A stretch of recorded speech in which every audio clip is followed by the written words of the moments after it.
Hi, hello, this is Jules the Human here, and welcome to the Jules and Matt Anime Hour. I'm one of your hosts, Jules the Human, and every week we go out into the world and watch a little bit of anime, and we come back here and talk about it. And today is the last time that we're going to be talking about Trigun Stampede. Super excited to get into the finale, but then after that, after we talk about the final 4 episodes, we're going to pick a brand new anime from this list. A lot of these are user submitted here on Twitch, twitch.tv/JulesTheHuman. You can give 500 bits and get an anime on the show, and we will pick it out at some point. We have so many, one from me, one from Matt, and so many from y'all. And I am not alone on these anime journeys because I go along with my co-host Matt Galley. Matt, how was your week? And happy birthday. Thanks. Yeah, good week. Phew, uh, I said some things last week, and Okay. they went along the lines of like, if this anime doesn't do XYZ, then there's no way I'm gonna like it. And I really think it kind of in a lot of ways it pulled off XYZ. There's a lot to kind of dig into about how Sure. well it did it, but Mhm. it's crazy how far how far things went in these last 4 episodes. It feels like it was a whole different episode or whole different anime towards the end Yeah. because what I loved, and hello Claire, welcome. Hope you're doing all right. Thank you for being here and for finishing the show. Um I liked and really enjoyed this anime. Got to preface this before we start talking about the episodes. I really liked the anime. It was really good. I really enjoyed it. But a lot of what I liked was in the beginning of the anime where it was just silly, goofy kind of monster of the week stuff. Really liked that. Really enjoyed the way they did it. Really enjoyed the pacing, the slow movement of story. And these 4 episodes feel like an entirely different anime, but not in a bad way. It's just different. And I was like, It huh, feels there's a different, but lot. at the same time it doesn't feel disconnected. Yeah, It feels like it's earned mhm. the right to be telling the type of story it like does tell because of how well executed everything beforehand was like set up, that Yeah, like it's just like, oh yeah, like that I believe this. yeah. I'm buying into it, at least And never not have I necessarily believe, been but yeah, on this anime, never have I been so stressed for believability.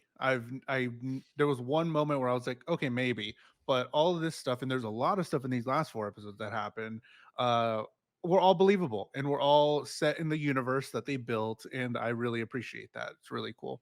But we do got to get into the episodes because we have to pick a brand new anime at the end, and we got to rate this one. We got to talk about where we rate it. So, episode 9, Millions Knives. How does that episode go? the flashback where we left off continues, except from Nai's point of view. Nai's witness to countless plants being eradicated in what's referenced to as the last run, with Vash showing up just shortly after. Nai attempts to convince Vash in his new conquest to free all plants from the control of humans. Vash rejects Nai's vision, and they fight before parting ways. In the present day, Vash is reunited with the crew before Roberto and Meryl are shown a greenhouse with Luida sharing her vision of changing the climate of the planet. However, Roberto rejects it as the same idealism that Vash uses. The ship is ambushed by Zazie, the worm being, with Vash and Nicholas giving chase. Zazie, the embodiment of the planet's worm creatures, poses a question to Roberto and Meryl: who would benefit from inheriting the planet more, plants or humans? So, I really like this. In this episode, we, have bring forth a new challenger here because there's this whole other being Zazie and the worms that were inherent to the planet living before all of this nonsense happened. But at the beginning, I really love the animation. I think we could talk more about the animation because it's so spot on, it's so good. when Millions Knives is playing piano, his fingers are hitting with each note. I know that sounds dumb. I know that's like, okay, whatever. But like as the music's playing, I'm meticulously watching his fingers and they're going where his fingers should go. So it's like, how much time and how much depth do you have to do to plan that out with the song to animate it that way? And I thought that was just very cool. Didn't have to be that way, but it was a very cool thing to do, and I really enjoyed that. He wants this is the start of Millions Knives redemption, maybe question mark, or in our eyes, how he became who he is, Hmm. how we see him as a bad guy, a villain to our person. Oh my god, I have a new cat, and she sits on my computer, and it turns it off, possibly. But um, juxtaposition from Millions Knives to Vash.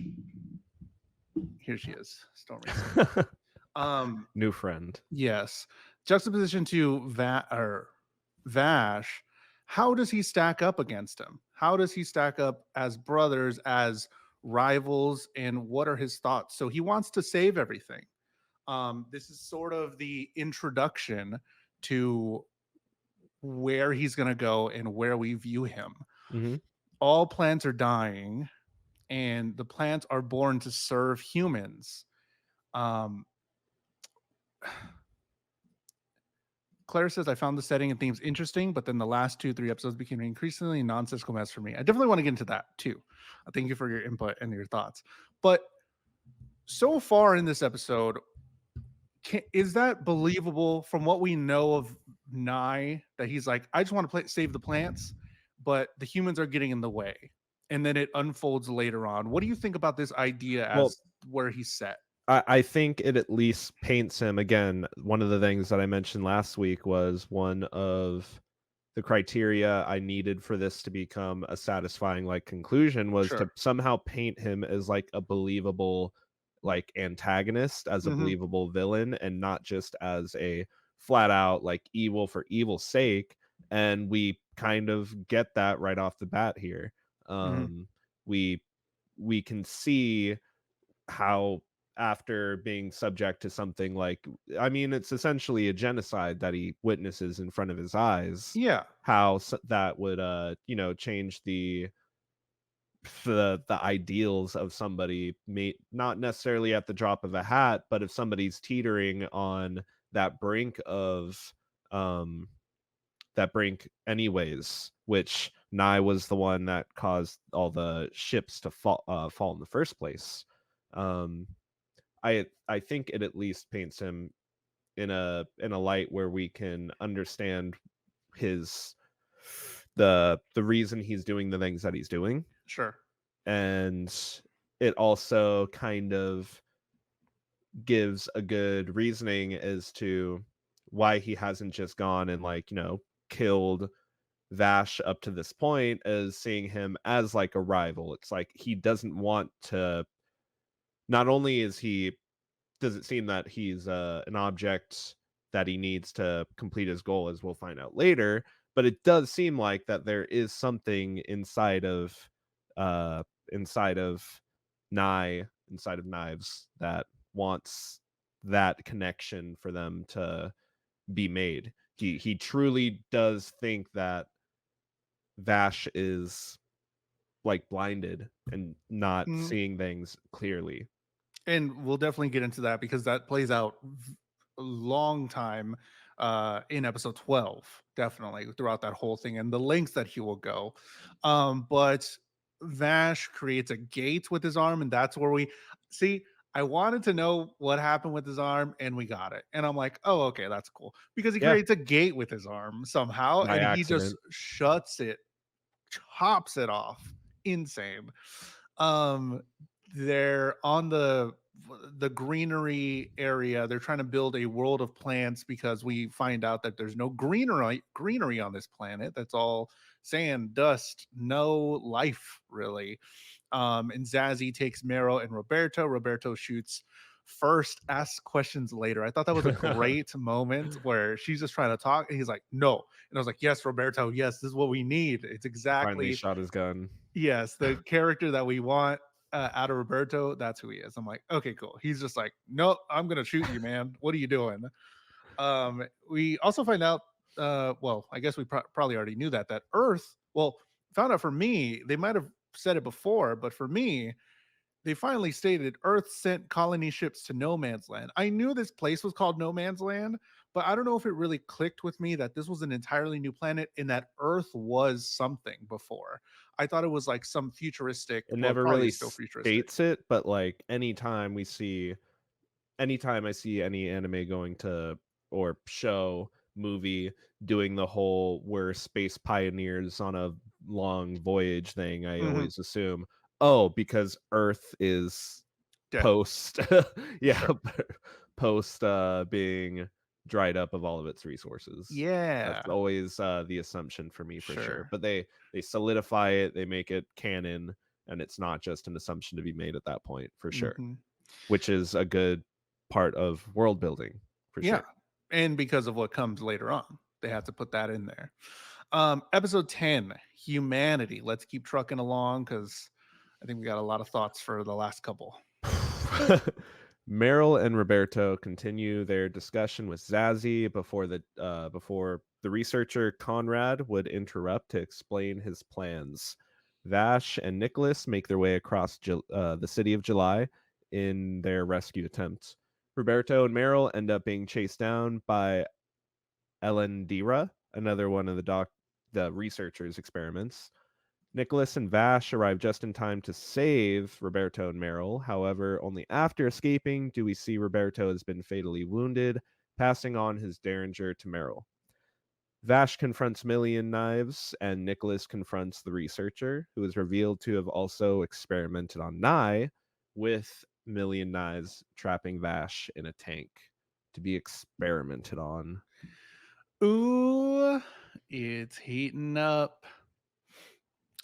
So we didn't really talk about what Zazie was saying as well. Zazie makes the point before, like, who deserves the planet more? We have this new race, the independents that were born from the plants. We have humanity trying to seek refuge, and then the worms that have been living there the entire time that are basically doing what planets do, like with the forest and stuff and the oceans. It's trying to live and trying to get us off of it because we're infecting it. So basically the worms, and Zazie is the manifestation of the worms and their entire race, just saying, hey, I'm trying to protect my planet. What are you doing here? But then also, what are you doing here? So where do you fall on humanity's last surviving members so far that we know, and the incarnation of a new race, as far as who deserves the planet more, or should there be a way to work it out together? Well, I Is that mean, possible? it's really hard to see things other than how Zazie puts it, Sure. and and how the humans already had a planet and They ruined it. they ruined it, and then it doesn't happen until like a later episode, but the show also references how biblically humanity never seems to learn lessons from tragic mistakes that have been For made, sure. such as everything that gets into. Just reference any story, Yeah. any history book. Literally turn on the So news right now. Yeah, it again, that's where the show, I think, kind of turns itself on its head and like goes from being what starts off at Genora Rock looking like this very black and white, like good guys bad guys story, into the table is full of stacked decks and nobody really knows chess what's going pieces. on except for the one person, which is like seems to be Knives, who has the most just I don't know if it's pessimistic or nihilistic, but it's just definitely become a result of the environment that he was brought up in. Sure. And as we find out later too, there it's like he puts, it's only a grain of sand when it comes to the reasons that he's doing the things that he's doing. The last run is just a grain of sand. There was stuff before that, and there was stuff since then that demonstrated like humans just they aren't working themselves into the picture in a positive light.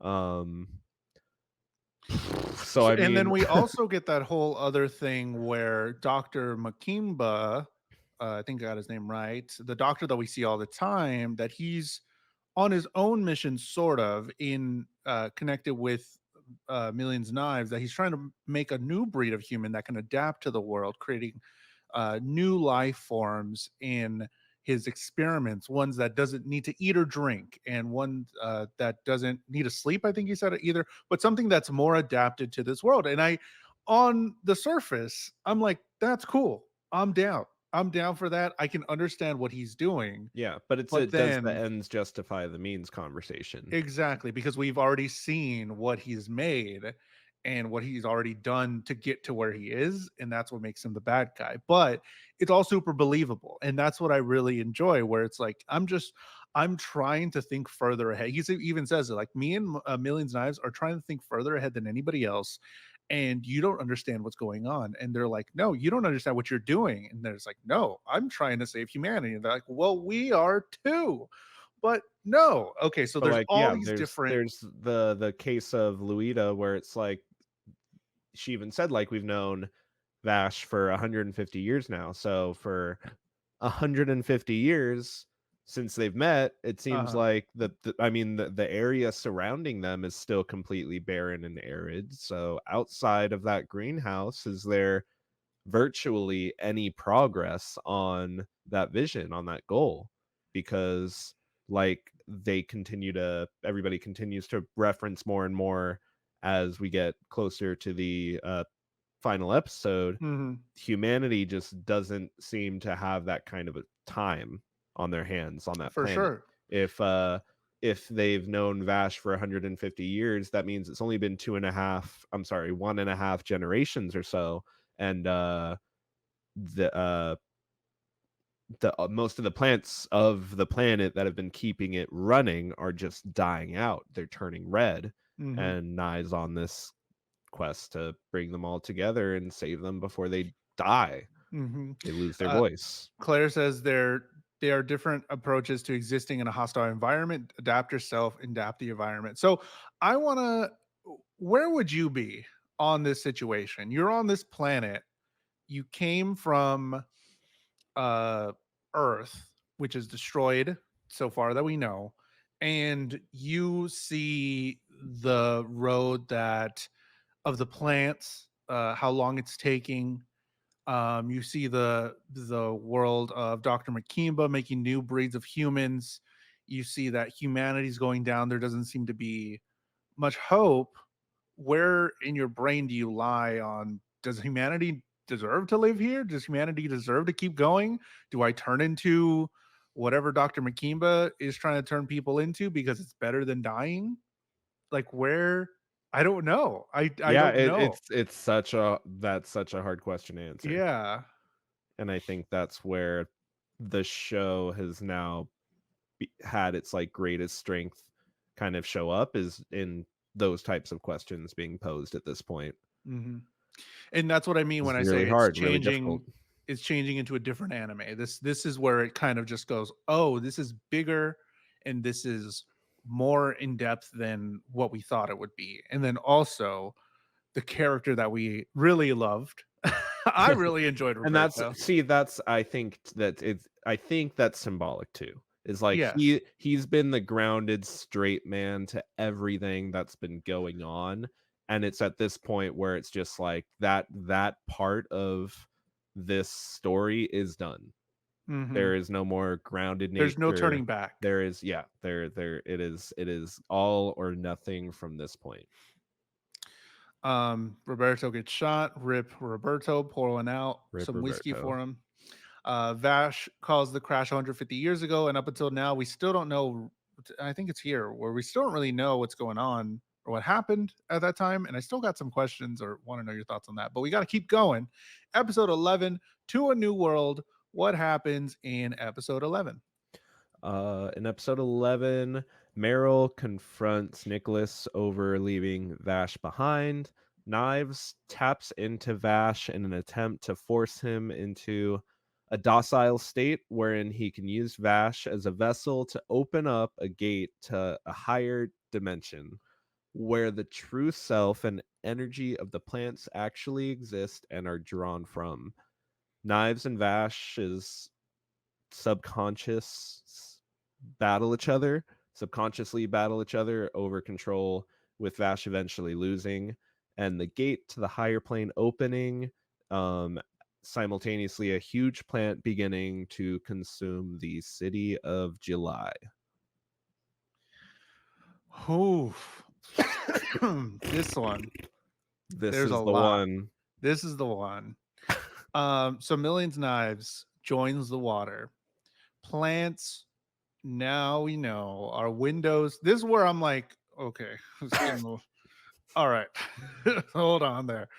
Plants are windows to a higher dimension, and he wants to give the plants souls so that it'll become all a new race. So we find out that Vash is the only independent that can go both ways, can expel and go in to the higher dimension, I think, while Millions Knives can only expel that, and he can only Vash can receive and send from the dimension. So he's gonna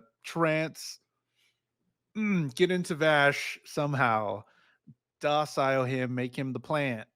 No, make him something, but then he Make him the becomes the gate. plant. Make him the gate so that he can go in there, impregnate all of these people, and make a whole new race. Whoo! Big concept. It had me the whole time, but I still don't know what happened. You know what I You mean? know, it was very pretty, and there was a lot going on, and the music was fantastic. That's what I gotta say. The music And was great. the whole subconscious, like going Battle, into Vash's mind and seeing that play out was really cool and interesting.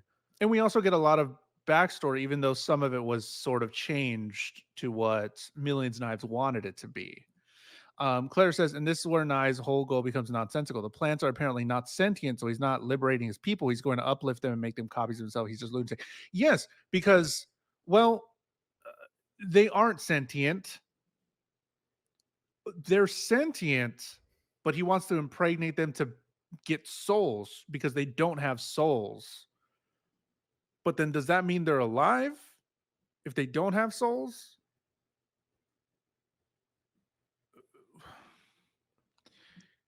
What came first, the chicken or the egg? What? Yeah. What really? Because he could hear them. So were the plants literally just acting as plants in the form of human bodies? Because when uh I don't know, plants can move with the wind, right? Plants move with the wind. Normal plants, as we see them, they're normal plants, but then they know if they're dying. Like, I don't know. They have this other sense. So maybe that's what they were doing when they were singing and they were dying, and Vash could help them that way.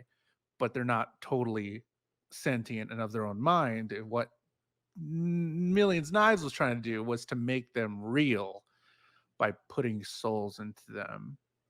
They're alive, but I think, but not self-aware. So are they like They don't have goldfish? free will. They don't have free will.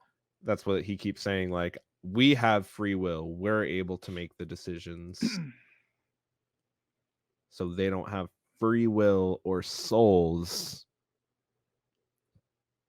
I didn't think about it too much. I I just kind of went with it. I just kind of went with it. Yeah, I was enjoying it. it was cool. The music was cool. We find out there was another independent born 50 years ago, and they had them severed in test tubes. And we get the full realization of what Millions Knives is talking about when he says humanity is full of war. There's no faith in humanity. And that's why I think he crashed the ships for Vash to understand that, correct? Like at the At beginning least when he was a kid. that's the logic he's putting forward. He's like, you were never gonna overcome, like, your you were always just attention seeking from the humans, and if I didn't do the things I did, you would have never been pushed out of your comfort zone To of take this just power. yes. But then he Yes. didn't end up doing it anyways because he still has that love for humanity. which is ah, yeah. Because I understand Millions Knives' point. Love in humanity is hopeless. Like you said earlier, it's a nihilistic type of thought. And it's believable because he's been reading all of the wars, all of the things that humanity has gone through. He sees Earth, how it used to be, and how it is now, and he knows he has something better to offer, and he knows that somehow humanity is not treating his people or who he's connected to right, and that they'll just take advantage of them. Claire says, setting aside what they are and what they become, it's clear his intent is to make them believe what he believes, which is, in my mind, about as monstrous as the humans working a sentient planned species to death for their comfort. Yes, but the core thing is that he doesn't see it that way. The core thing is that he is definitely set in his ways, and that's why he keeps going on. But true. Is he justified here, Matt, in Is believing the way he Knives is? justified here? Yeah, I mean, in his head, I it makes mean, sense. I think it can get into the concept of like nature versus nurture being explored, because I mean, Switch 9 Vash in these immediate environments that they experienced after the crash, and who's to say that they don't become like different people, because Nye was subject to having to hear all of those voices be silenced, but Vash was able to um bring them peace, and that is his power. So That's true. that's it's like I don't know. I don't think that Nye is justified, and I don't even know if he realized that that's something that Vash could do at any point. Mhm. But I don't know if that makes Nye justified. It just makes him understandable in the reasoning of why he feels the way that he does. It's like oh no, not to pull a freaking reference out from this show. I don't understand the reasoning, but I understand your uh I forgot it. I forgot the quote. Never mind. Moving on. Aw. So Moving on. there's a whole other thing that we're not talking about, his love for Vash, really. Because the moment that he sees what they did to the previous independent, I think he knows that he could possibly be next, where they're just stayed in a stasis Mhm. to run tests and stuff. And maybe he wants to protect him for sure, but he also wants to protect Vash. And we get into that a lot into episode 12 about, this, what this whole thing is culminated to, because his love for Vash is so toxic because maybe he wants somebody else to feel the way he does and nobody else does. And he Because wants to Bash be is the understood. only person, at least at That least could. prior to having other independents be born, Vash is the only other person that could understand this type of isolation that he feels, where he's alone in the sense of having free will and being the type of being that he is, other than Yeah. Vash.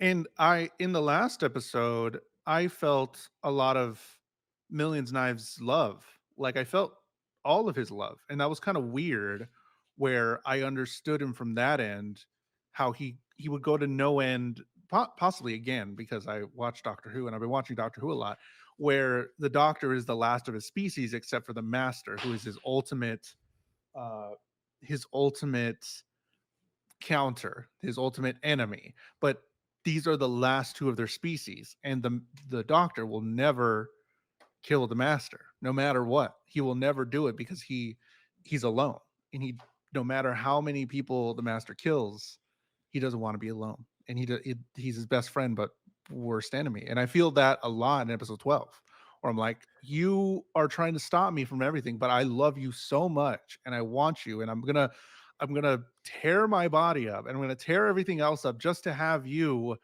be on my side, man. And even though it's in the wrong direction, I felt it. So it was Yeah. pretty crazy. Episode 12, High Noon at July. What happens in episode 12? Knives connects to the plant core in the higher plane. His plan to artificially impregnate all plants remotely in order to create a score of new independence, then going on to wipe out humanity in order to pave way for a new world. Vash manages to break free in his subconscious, forcing Knives out of the higher plane, rescuing Meryl, and condensing all of the accumulated energy into a cube. A drawn out fight ensues over control of the cube, Knives wanting to get back into the higher plane, Vash wanting to disperse all of the energy into space. Vash ends up the victor, firing off the energy safely. However, Knives would allow himself to be consumed by the energy in his final attempt to reclaim the cube. Vash then crashing into no man's land, leaving crater where the city of July once was. A few outro shots set up more questions and answers in anticipation of a season 2 follow up. Season And 2. that was a Trigun Stampede. Bro, that really was a stampede. I can't believe they stampeded all of those people. So we find out that they left Earth 200 years ago. His ultimate goal is to impregnate the plants, eliminate humanity, and the power from Vash through love, I suppose, love and friendship, power flowing in reverse. And again, a moment that took me out for a little bit that was like, oh, this is so good. Again, animation fantastic. We're talking a lot about the story that's going on, not to diminish anything about what's going on screen. Continually, the hair, the arms, the movement, the fights, the battle scenes, all that stuff, fantastic. The Vash's one new thing, outfit. Vash's outfit, that black God blue sort of damn. thing, whoo buddy, look at this guy. um when they were battling, I thought it was really funny but really cool moment where he crashes Millions Knives into the wall after he expended his 6 bullets. They pause there with him. He does quick reload and then he's off. And I'm like, oh, that pause there was great. They showed him reload, made Yeah, sense. the fight choreography is great. There's Fight. also another moment initially where like he unloads his whole clip right at the start of the fight, ducks into cover, reloads one bullet, dives out of cover using just that one shot, and then goes on later for a full reload. And it's just like stuff like that. It's like it's just keeping the fights visually interesting and Mhm, which allows, even though in this episode, episode 12, a lot of it is action. They really are able to pull off an action packed conclusion, which mhm. the way everything was heading up, I was like, it seems like it's just going to be like a bunch of numbers and like, A bunch of going talking. up and down, a bunch of talking, and then, a big blast or something. But they gave agency to the entire sequence of the final fight over like the energy's been condensed into a cube. Oh no, who's gonna get the energy? And it made it visually stimulating too, right? Yeah, Because it's because then like you can kind of see you can the see it. initiative of Mhm. the fight for sure. For sure. And it's epic battle. The way they moved and maneuvered through the city as they're falling in between skyscrapers and moving and flying up. Each one had one wing. So cool. One wing to the set of two. What I Which then did they were like feel. combined at some point, which the imagery was like very much giving like they were an angel, an Yes. angel of death, an angel of life, who knows, and Uh the what's it called, the opening of the episode reference to them being a gift from God, a bridge between the mhm. two worlds, plants, humans. Oh, like an angel. It's all There it there, is. it's all there for sure.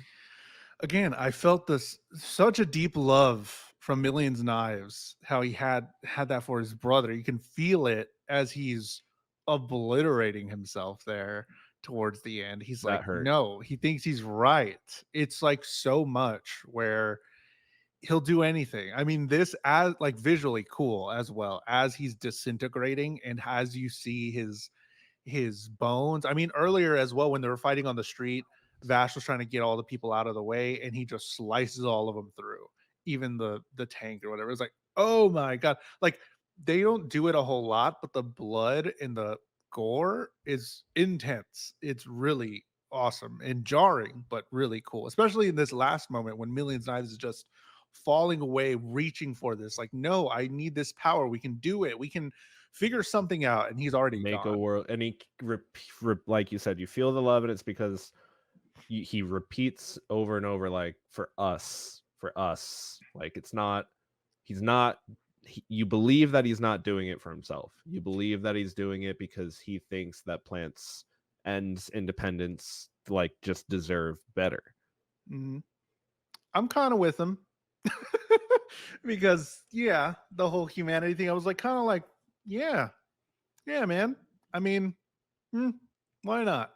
Why not? Let's see what's happening. But um, he ultimately doesn't succeed in this situation, and then we go into 2 years later. Uh, Meryl Strife in a cool new outfit gets a newbie of her own, and she does a nod there to Roberto.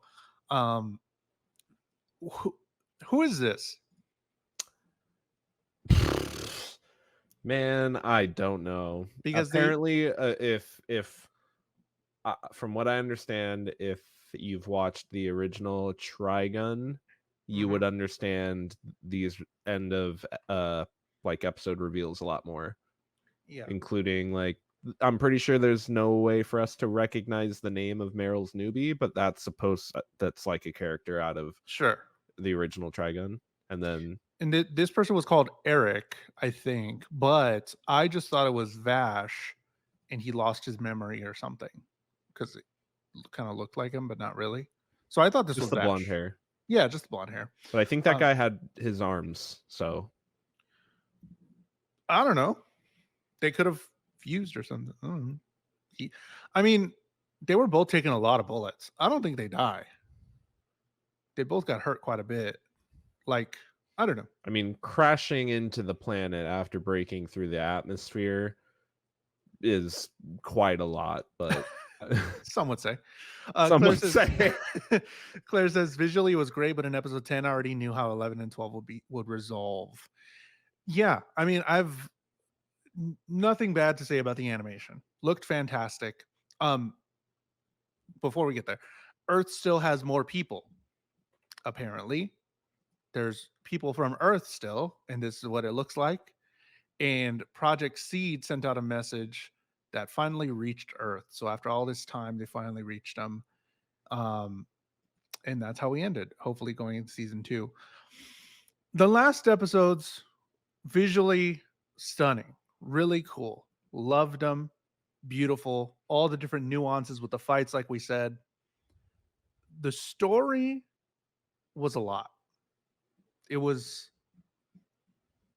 There was a lot going on, and I did appreciate all that was going on and the different types of thoughts about how this world should survive. And it felt real. It felt, despite being talking about higher beings and another plane and all that stuff, it felt really grounded because it was Mhm. talking about humanity in a way that anybody that's lived a life can understand.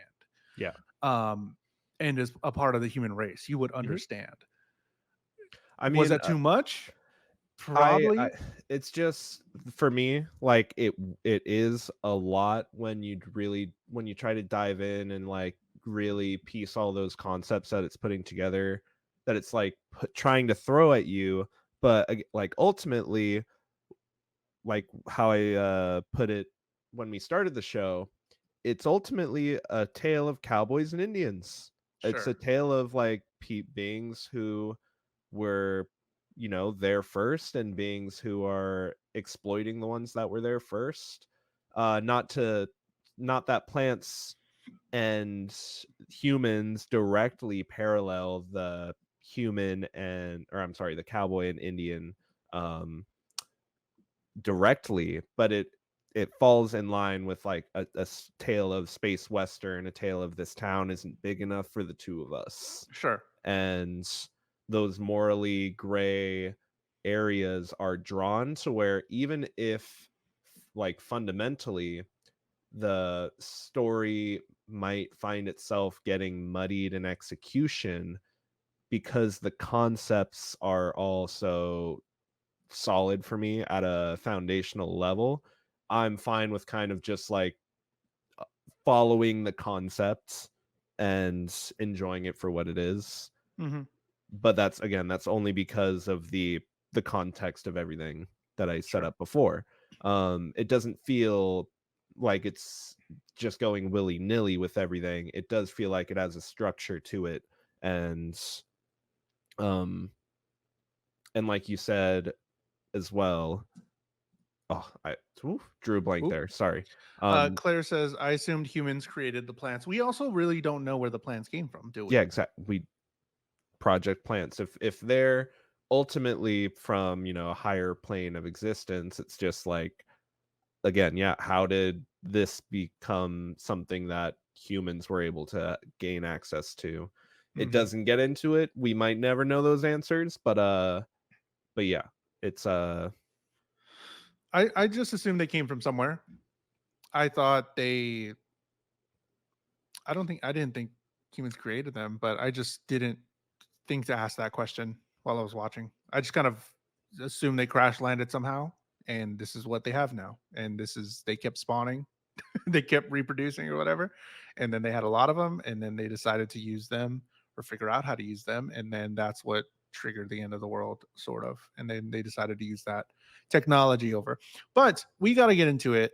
The end of Trigun Stampede. We are done with Trigun Stampede, and this is where we rate it. If this is the first time you finished an anime with us, we rate it on 3 categories: animation, storytelling, and vibes. And then we put it on our list. We have a brand new list for season 2, and then we get to pick a brand new anime out of the chest to watch a little bit later. Oh, Jules, who's your friend? That's Matt Galley. He's my co-host. He's hello. my buddy. We're talking about Trigun Stampede. We're going to rate it, and we're going to pick a brand new anime to watch. This is like an anime book club, but for TV shows, and we watch them, and you can watch them with us. So, Matt, where do you put animation for Trigun? For Trigun Stampede, I'm giving it an S on animation.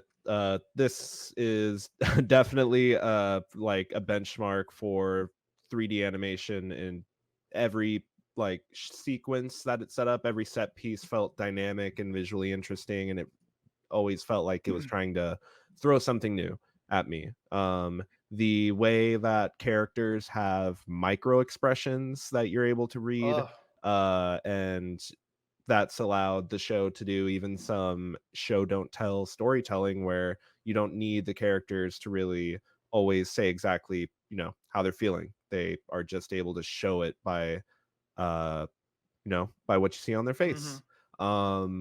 So I really enjoyed the animation for the show. Where would you rate the animation?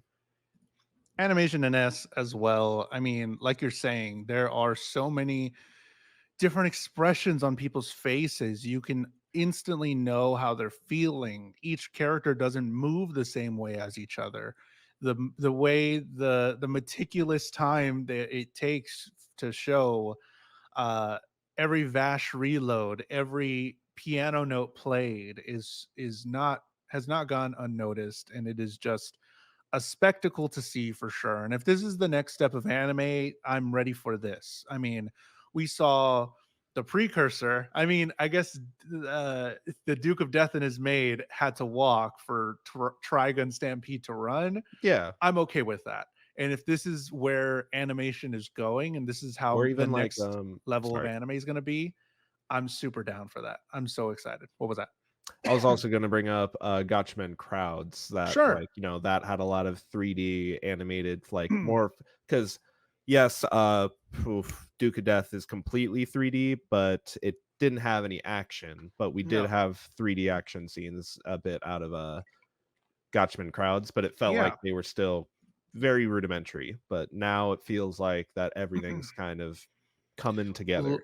Locking it in place, and really they took time to get the faces right, and that's what really tells stories, and that's what really can tell stories, is if you make these characters feel alive. I mean, again, each one moved with a soul behind it, with intention. Every motion of clothes, hair, dust, all that was so fantastic. Really Every loved it. time Meryl went from like courageous to like I got in over my head, but then she's just Yeah, right back to her, you know, instantly. It's perky so self. It's so good. it's great. You can read all of it for sure. Storytelling, Matt. Where do you put storytelling for Trigun Stampede?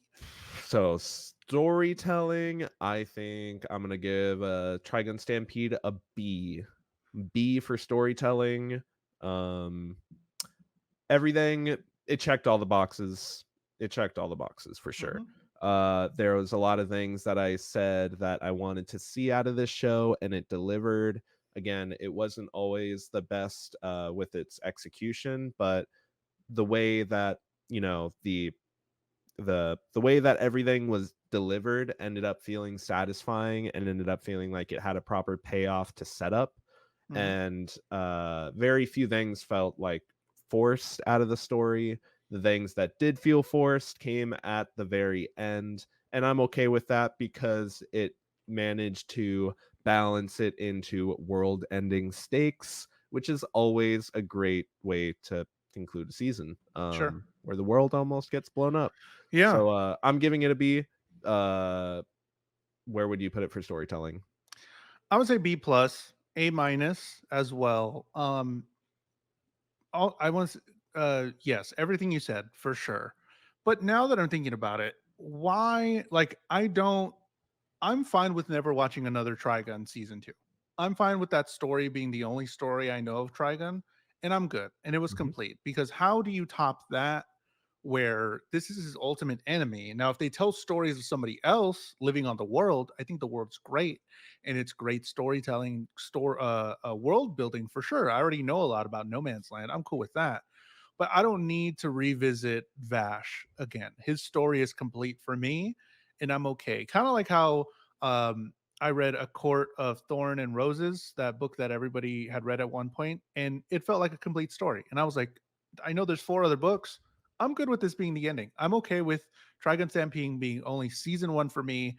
We made a complete circle. I feel like it checked all the boxes, like you said, and it was a good story, good enough, and the animation was great, and I don't need any more. I think the addition of all the other stuff at the end kind of was like kind of a letdown. I don't not a letdown, but like I know we want more story. I know there's more story out there, but how do you continue after that? I mean, What is that? out of those 3 threads that it kind of left open-ended, I'm excited to see what's going on with Meryl. I'd be excited to see Sure. her become, like, the kind of more veteranized, like, Okay. reporter, Hmm. on the scene who's still kind of trying to figure out how Vash is still getting pinned for crimes when, he or something along those Sure. lines.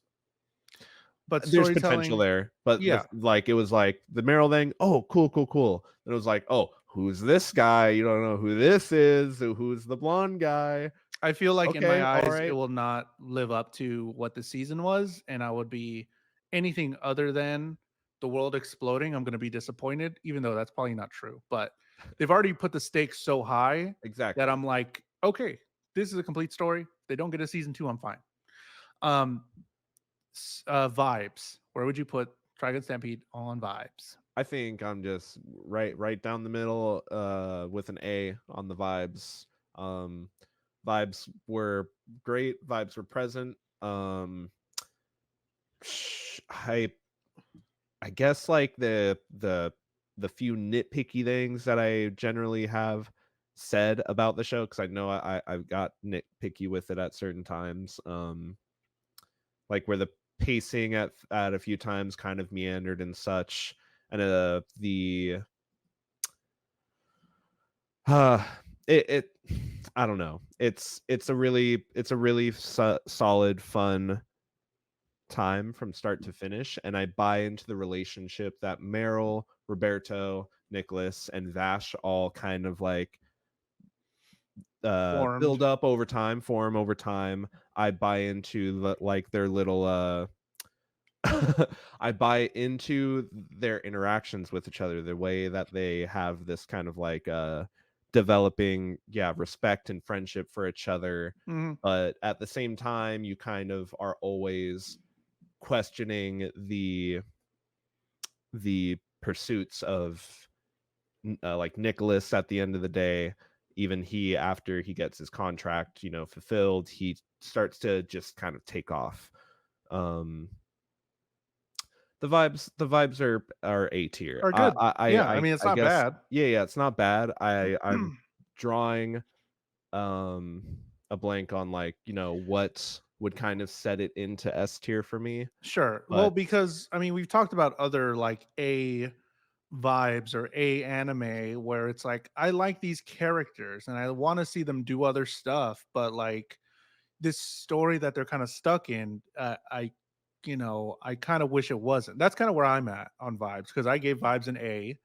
um, I like these characters. I grew to like these characters. I love Vash, but I did like the first half a lot better than I did the second half of the anime. And that was because it was all silly, goofy, and while being super flashy as well. But it did get close to too convoluted to where, like, I don't know if I can recommend this anime as a first anime because of how it ends, yeah. because it gets a little too heady and maybe a little over people's heads if you're fairly new to anime. And usually an S tier would be like, I'll recommend this one for your first anime or however many. This is a brand new one that you've never seen before. This is great. So an A, I think for me is like it was great and it was good, but the second half for me just lost a little bit of the magic that I found in the first half. And that's what I really enjoyed. That's well So, put. Yeah, the second half was just lacking in some of the magic of the first for sure. yeah. So now we have to rate it. Where do we put this anime on the list? Drum roll. Uh, A, Trigun Stampede, rank A. We got some submissions as well, and they were around A. So A ranked anime, Trigun Stampede. Here it is. And here joins the next anime on the list. Little Bam. guy there. Well, he's a little cutie. Look at that little guy. So that's where it is. That's where we are for season 2 of the Jules and Matt Anime Hour. An A and an F, starting off pretty good. No S tiers just yet, but now we have to pick a brand new anime to watch altogether. And again, if it's your first time watching, you can watch throughout the week. We usually pick the first 4 episodes to watch. So 4 episodes of anime. What is that? 1.5 hours probably of anime to watch in a week, and then we come back here and talk about it. So next week we're going to be talking about the first few episodes of an anime from this list. In the chest that Matt is shaking up has one of these anime in it, and they're suggested by you, or by me, or by Matt. And our next anime that we're gonna watch is that one? This is Code Geass. Ooh, Code Geass. I don't know. That's one I put in there. I don't know much about it. Oh, so then I get another pick. Yep. Oh, You get to load the box. loading the box as we speak. Code Geass is the next anime that we're gonna watch.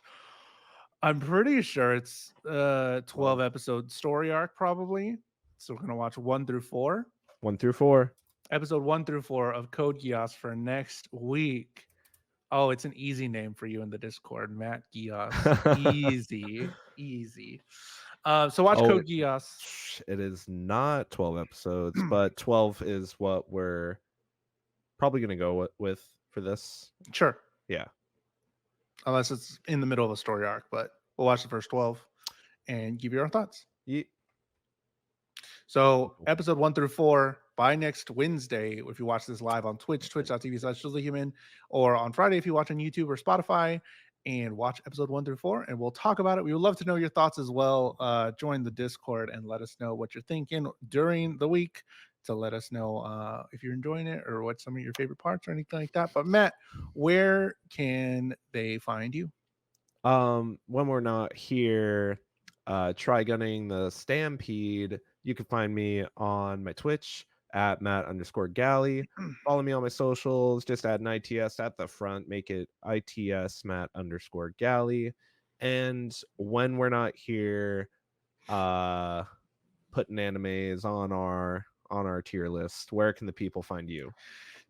At Jules the Human, at JULES the Human on all social media, on Instagram, on X, all that stuff. You can find me on all the things. YouTube.com/Jules the Human if you want to watch these videos. I put them up there on Fridays, And you can watch the show on Spotify as well. If you are a Spotify user, you can watch them. There's video, in case you missed any of it or any of the episodes previously, you can go back into the catalog and watch those on Spotify as well as YouTube. But I've just been playing a lot of Honkai, a lot of Ether Gazer, and just hanging out. So, Matt, are you going to stream this week? Don't mean to put you on the spot. Ooh. Okay. I was planning on playing Chants of Senar tomorrow morning. What's Pretty that? sure I that's guess you got to find out. yeah, it's a fun puzzle game about figuring out a language of little glyphs. It's like a whole Cool. puzzle game about like figuring out a made up language. Oh, cool. Mhm. So go watch Matt live tomorrow if you're watching this live on Wednesday. And we'll see you next week for Code Geass episode 1 through 4 next Wednesday on the Jules and Matt Anime Hour. Bye. Bye.